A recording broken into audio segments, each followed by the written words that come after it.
আসসালামু আলাইকুম এভরিওয়ান। রান্নার ক্যানভাসে নতুন আরো একটি রেসিপিতে সবাইকে ওয়েলকাম করছি। আজকে খুব সহজ আর সাদাসিধে একটি রেসিপি শেয়ার করছি। এই রেসিপিটা কিন্তু খুবই মজা হয়। এই সিজনে কিন্তু পুঁইশাক দিয়ে চিংড়ি মাছের রেসিপিটা দুর্দান্ত লাগে। আজকের রেসিপির জন্য এখানে আমি নিয়ে নিয়েছি পুঁইশাক আর শাকগুলোকে একটু বড় করে কেটে পানি দিয়ে ভালোভাবে ২ থেকে ৩ বার আমি ধুয়ে নিয়েছি। তারপর এগুলোকে একটা চালনিতে রেখে পানিটা ঝরিয়ে নিয়েছি। এখন চলে যাব শাকটা রান্না করার জন্য। প্রথমে একটা ফ্রাই প্যানে দিয়ে দিয়েছি এখানে সামান্য পরিমাণ সরিষার তেল। তারপর যখন তেলটা গরম হয়েছে এখানে দিয়ে দিয়েছি একটা পেঁয়াজ কুচি। আপনি এখানে চাইলে সয়াবিন তেলটা ব্যবহার করতে পারেন। আমি যেহেতু রেগুলার রান্না সরিষার তেলটা খাই এজন্য সরিষার তেল দিচ্ছি। যখন পেঁয়াজটা একটু হালকা বাদামি কালার চলে আসবে মানে হালকা একটু ভাজা, ভাজা হয়ে যাবে, এই পর্যায়ে দিয়ে দিয়েছি ১.৫ টেবিল চামচ পরিমাণ আদা রসুন বাটা। দিয়ে আমি কিছুক্ষণ তেলের সাথে ভালো করে ভেজে নিয়েছি। ঠিক যখন সুন্দর মতো ভাজা হয়ে গিয়েছে এই পর্যায়ে দিয়ে দিয়েছি চিংড়ি মাছ।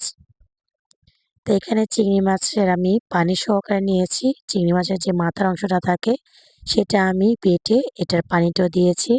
একটু স্বাদটা বৃদ্ধি হয় এই পানিটা দিলে। এখন মাছটাকে একটু ভেজে নিয়েছি। তারপর দিয়ে দিয়েছি আধা চা চামচ লবণ, হাফ চা চামচ ধনিয়া গুঁড়া, হাফ চা চামচ হলুদের গুঁড়া এবং হাফ চা চামচ মরিচের গুঁড়া। এই শাকে আমি কিন্তু একটু মরিচের পরিমাণটা কম দিয়ে থাকি। যেহেতু বাচ্চারাও এই শাকটা পছন্দ করে এজন্য। এখন আমি এই চিংড়ি মাছটাকে ভালোভাবে কষিয়ে নিব। সামান্য একটু পানি দিয়ে ঢাকনা দিয়ে ঢেকে ২ মিনিটের মতো কষিয়ে নিয়েছি। যখন পানিটা একদম টেনে গিয়েছে এ পর্যায়ে আগে থেকে চালনিতে ধুয়ে রাখা শাকটা দিয়ে দিয়েছি। আর এই শাকটা রান্নার ক্ষেত্রে কোনো প্রকার পানি দেওয়ার কোনো প্রয়োজন নেই। পুঁই শাক থেকে কিন্তু অনেক পরিমাণে পানি উঠবে। আর সেই পানি দিয়ে শাকটা কুক হয়ে যাবে। এখন আমি শাকটা দেওয়ার পর ঢাকনা দিয়ে ঢেকে অপেক্ষা করব নরম হওয়া পর্যন্ত। ঢাকনা খুলে তো দেখেন আমি আবার নেড়ে-চেড়ে উল্টে-পাল্টে মিশিয়ে দিয়েছি। এই পর্যায়ে শাকটা অনেকাংশেই কিন্তু নরম হয়ে আসছে। তবে এখনো পর্যন্ত শাকটা সিদ্ধ হয়নি। এভাবে আরো ২ থেকে ৩ বার আমি শাকটাকে উল্টে-পাল্টে নাড়াচাড়া দিয়ে সিদ্ধ করে নিয়েছি। যখন কিনা শাকের এই যে ডগাটা থাকে না সেটা সিদ্ধ হয়ে গিয়েছে আর পানিটাও টেনে গিয়েছে, এ পর্যায়ে আমি শাকটাকে নামিয়ে নিয়েছি। মাশাআল্লাহ দেখেন কতটা সুন্দর হয়েছে।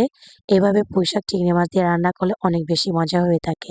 আশা করছি আজকের রেসিপিটা আপনাদের কাছে সহজ লেগেছে আর সুন্দরও লেগেছে। যদি রেসিপি ভালো লাগে ভিডিওতে লাইক দিয়ে চ্যানেলটি সাবস্ক্রাইব করে অনুরোধ জানাচ্ছি। আজকে এখানেই বিদায় নিচ্ছি। আল্লাহ হাফেজ। আসসালামু আলাইকুম।